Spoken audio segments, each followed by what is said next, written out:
This is the 6th of 7 pamphlets, booklets, brochures from work in regard to apologetics.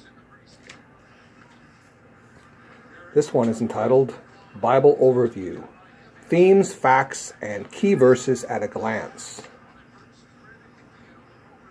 Same publishers, as usual, once again, Rose Publishing, and with some of them, once again, also Hendrickson Publishers.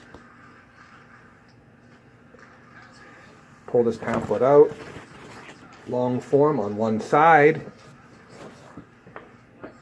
We have Old Testament sections, Pentateuch, historical books, poetry and wisdom, major prophets, minor prophets.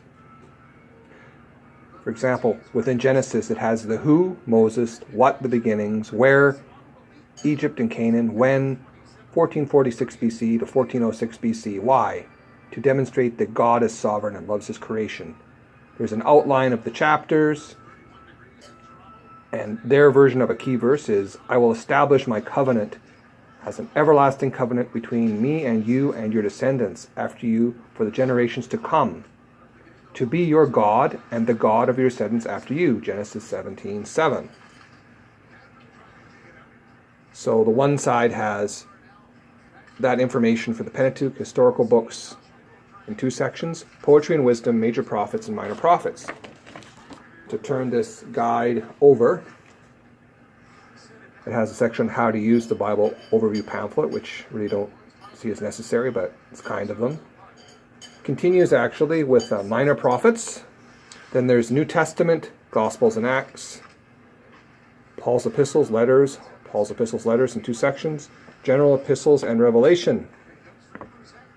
So let's look at Revelation. Who? John. What? Letter to 7 churches. Where? Island of Patmos. When? 8090 to 8096. Why? To give hope to persecuted Christians and provide a vision of Christ's return. There's an outline. Key verse. Then I saw a new heaven and a new earth, for the first heaven and the first earth had passed away, and there was no longer any sea. Revelation 21:1.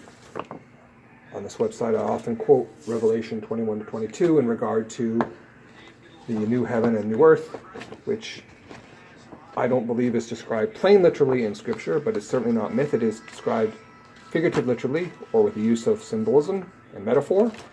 And I believe it is religious history and religious prophecy of what will occur.